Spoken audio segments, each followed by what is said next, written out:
Listen, it's a great question. You're never going to get 100% agreement on anything in this country. This country is too big, it's too diverse. That's part of our strength, is that there's always going to be some argument somewhere about something. And that was actually liberating when one of the best moments in my political career was when I started realizing no matter what I did, I was going to make somebody mad. So I might as well just do what I think is right. Because somebody...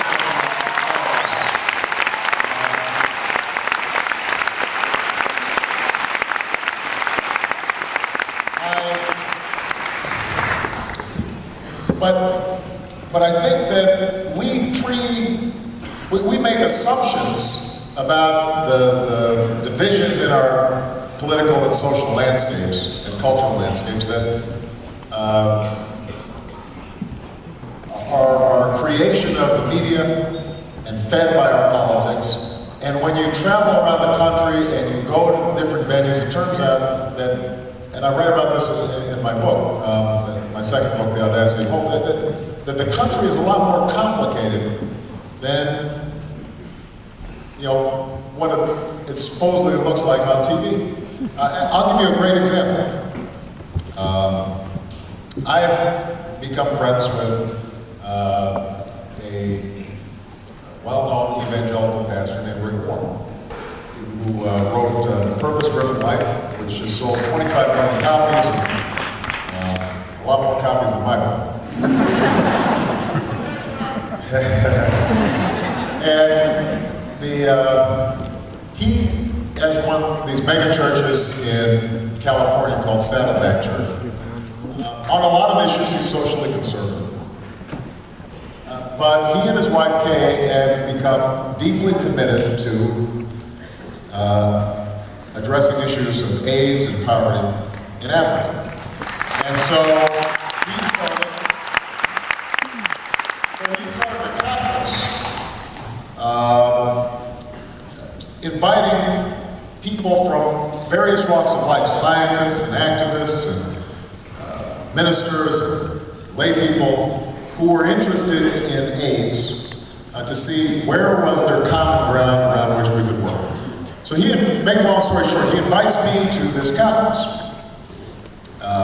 And this causes some controversy within the hard right of the evangelical community, because they say, how can you invite somebody who is pro-choice and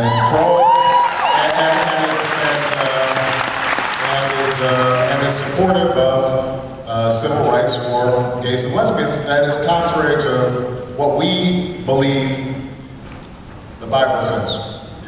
And Rick Warren said, so I called him up. I said, look, this is a great conference you're doing. I don't want to cause a controversy. If you want me to disinvite me, that's fine. He said, no. He said, look, I don't agree with you on everything, Barack, but you're doing good work on AIDS in Africa. Come. I go to the conference, and there's like one protester sort of at the parking lot. We go in. There are 2,000 evangelicals from all across the country who are dealing with the issue of AIDS. And I get up and I deliver a speech in which I say that based on my travels in Africa, my knowledge of what's happening in the village where my father used to live, that there is definitely a moral component to the AIDS crisis that has to be dealt with. Men who are not treating their women properly and acting irresponsibly. A casualness towards sexuality that has to be addressed. But then I also said to this group, I said, a lot of you disagree with condom distribution. The notion that God would prefer to see people die rather than have them wear condoms is contrary to my theology.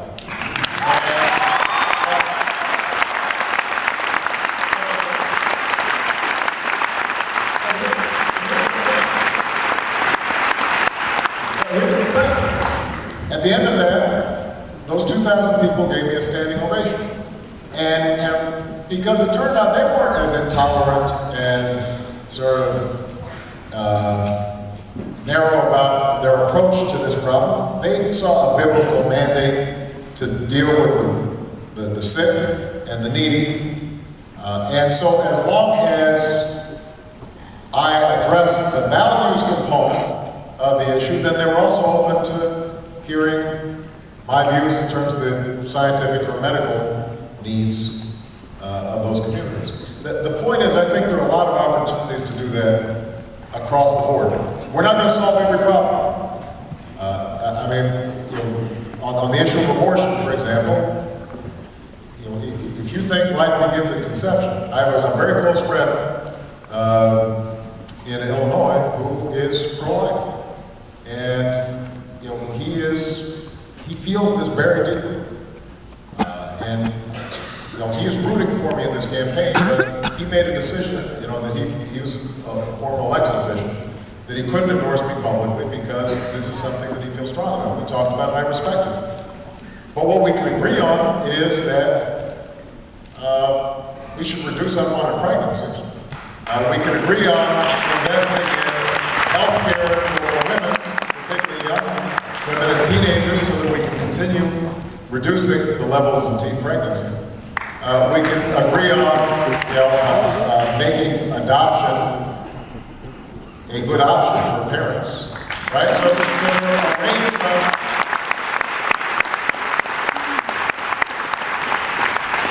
there are a range of you know, areas where we can make progress. Now, there's still going to be people who are mad, and we're still going to have conflicts, and we're still going to have debates. But in the meantime, we will have actually solved some problems, and I think that's what people want to see. All right.